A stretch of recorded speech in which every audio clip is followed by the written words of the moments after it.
سلام البنات، فيديو جديد ان شاء الله اللي غنشارك معكم كيش. يعني الكيش اللي كتجيب واحد لاباط اللي كتجي غزاله وزوينه.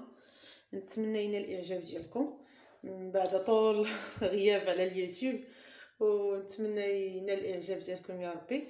غادي نبدا هنا بالمقادير ان شاء الله. اللي غنحتاجو 125 غرام ديال الزبده،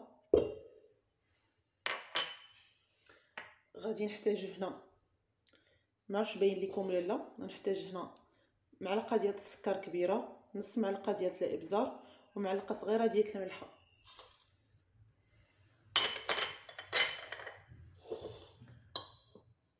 غندير الخليط، انا غندير هنا الخليط ديالي يتعجن، وفي نفس الوقت غادي نعطيكم المقادير. غنديرو مالا نخدمو في العجانه.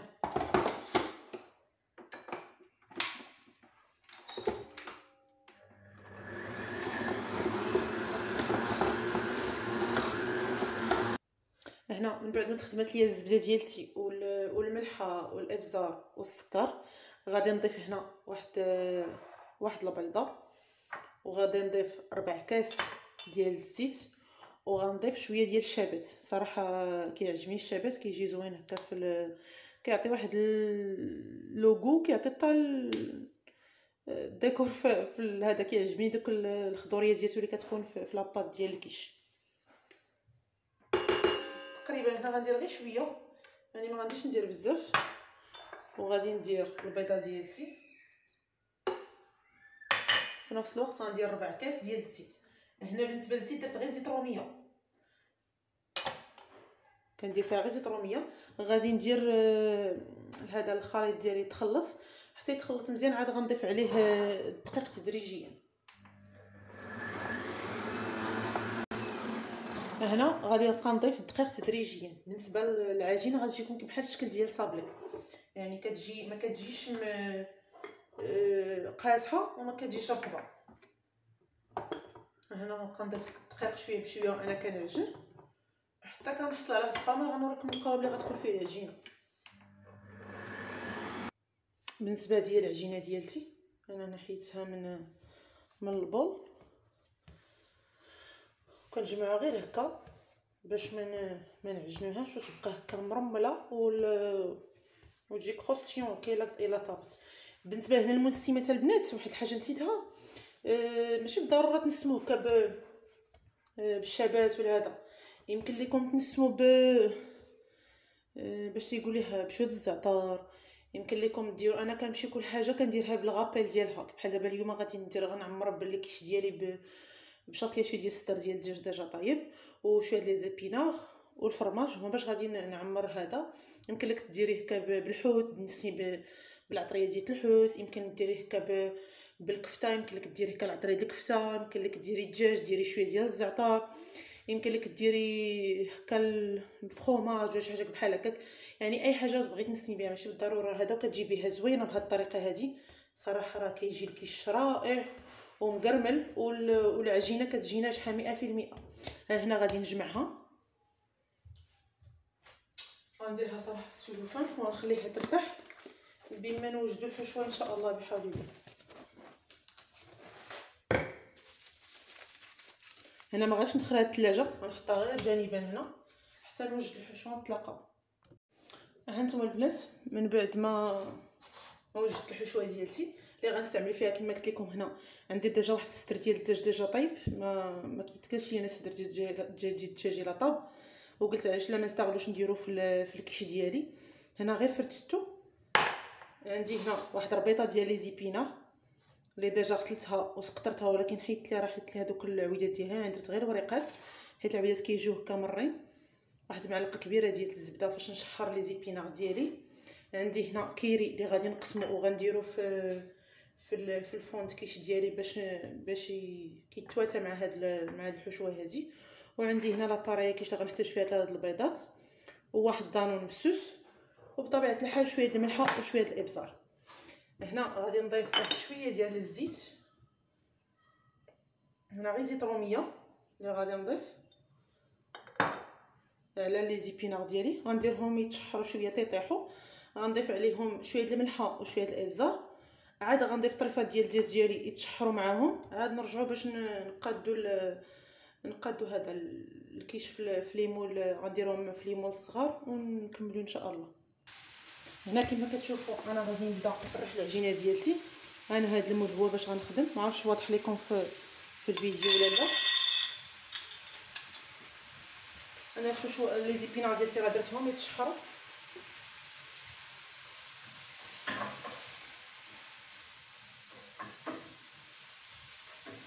نقصت عليهم وغادي نبدا على بركه الله.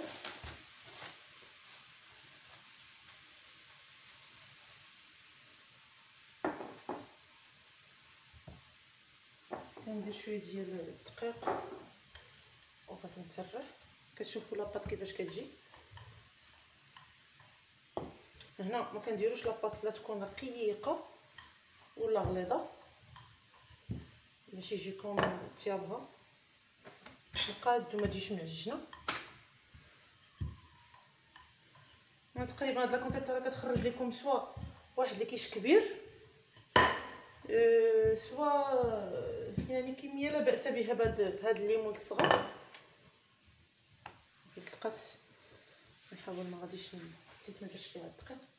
هنا غنهز المول شي شويه كيجي على هذا كبير وغنبدا.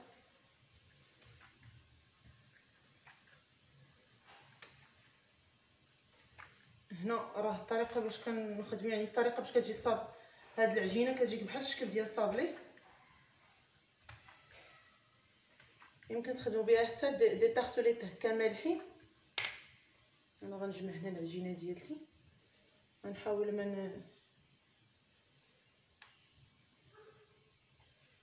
ما تكونش ما نجمعهاش ونعجن فيها. انا غير غادي نجمعها باش بما نلبس العجينه للمول ديالي. عاد نرجعوا ليها ان شاء الله. نحطها جانبا هكا. انا صراحه كندخل هو الاول العجينه باش ما تكونش عندي هكا يعني زياده، وكنقاد هكا وكنرجع كنفيني. عاد كندوز صبعي وكنرجع باش يجي قد يكون الفينيسيون قد. انا عاوز معكم هنا وحده الاخرى.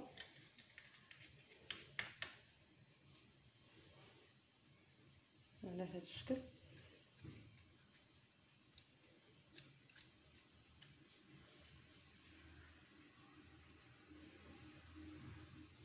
انا غنكمل هذه العمليه هذه حتى نكمل العجينه اللي عندي ونتلاقاو من بعد ان شاء الله. ها نتوما البنات بالنسبه للكيش ديالي راني قاديته هنا وتقبته بالفورشيط. هنا هزيت الطريفات ديال الكيري الا قسمت كل كيه قسمتها على تقريبا خرجت ليا 9 الحبات، يعني 9 كل 3 كنديرها في هذا في المول ديالي. هنا غنمشي بالنسبه للحشوه راها واجده ها هي كما كتشوفوا. هنا بالنسبه للبنات اللي غايديروا غسدر ديال الدجاج هكا يشحروا هو الاول مع شويه الملحه وشويه الابزار وشويه الزبده، عاد يضيفوا لي زيبينار.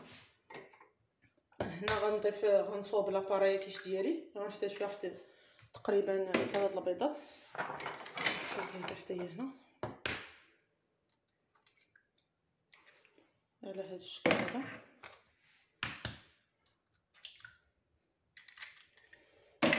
بالنسبه لاباري كيش كانت عندك متوفره اخترت كنخدمها حتى بلا كريم ديال العبار، كتكون مسوسه كتجي بها زوينه، ولا لا كريم كويسون.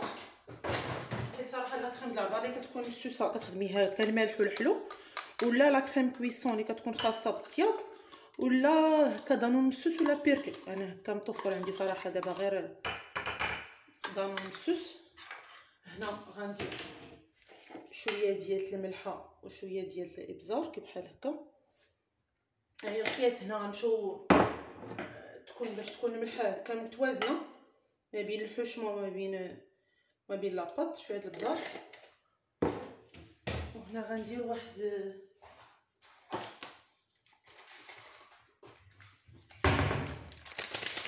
نص خماره حمراء. صراحه كتجيب لينا الكيش ديالنا هكا كيجيو غونفلي وكنخلطو. هنا بغيتو تضيفوا شويه د القزبور شويه د المعدنوس على حساب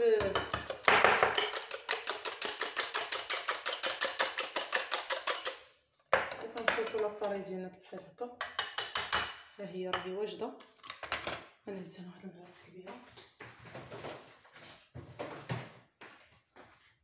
ها هي واجده.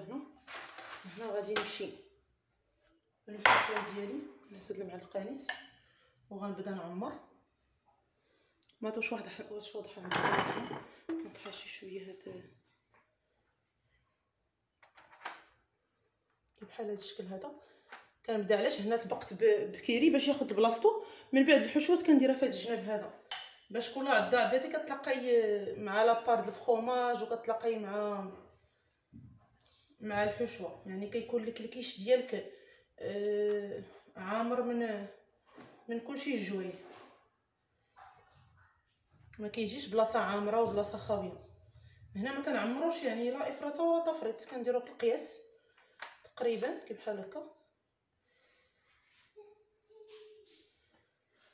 نستمر على هذه العمليه هذه حتى نكمل المول ديالي والمولات ديالي. وهنا في ديجا راه عمرت عفوا راه سالي كيفاش نصور في الفيديو صراحه.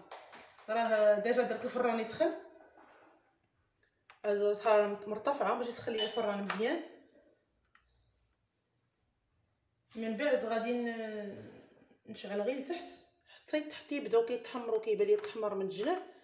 عاد غادي نشعل الفوق باش تحمر لي هنا صراحه ما كتحتاجي لا فرماج حمار لا والو. يعني هاد كيري هذا كيجي واحد كيعطي واحد المذاق هكا في الكيش كيجي به بنين.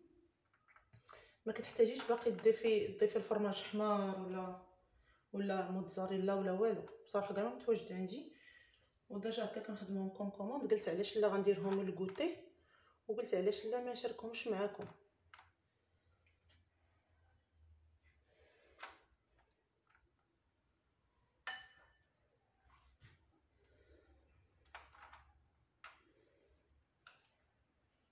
هانتوما انا غدا وانا كنكمل. هنا بالنسبه للعجينه راه البنات راه هاد 125 غرام راه كتخرج لك 20 كيش من هاد القياس هذا. يعني هذا ما كبير ما صغير هذا موين. هنا كتشوفوا لاباري كيفاش كتجي. يعني راه كتجي عاقده. هنا غنضيف قياس معلقه كبيره وغنخويها الوسط باش توزع راسها. هانتوما البنات على هذا الشكل هذا باش ما تجيكمش في الجناب وتسيح لكم. انا راه العجينه بقات ليا صافي. قلت غير حنا ماشي مشكل ندير غير هاد لا كونتيتي كافيه. وانا غاديه انا كنوزع لاباراي كيش باش ما ديرش ليا. حيت هنا الا كثرتو الحشوه بزاف ودرتو لاباراي كيش ما كتصيبش فين تهبط. انا غنكمل على هذه العمليه هذه ونرجع معكم ان شاء الله. تقريبا هذا القياس اللي عطيتكم في لاباراي كيش راه كتجي تقريبا 20 حبه نيشان. رانا باقي شاط ليا حتى من بعد نخدم به. باقي شاط ليا حتى الحشوه حتى من بعد نخدم به لي كيش اخرين ونخبيهم هكا في الفريكو وقت ما بغيتهم نهزهم. انا هنا غادي ندخل الكيش ديالي الفران ونتلاقاو في الشكل ديالهم النهائي ان شاء الله.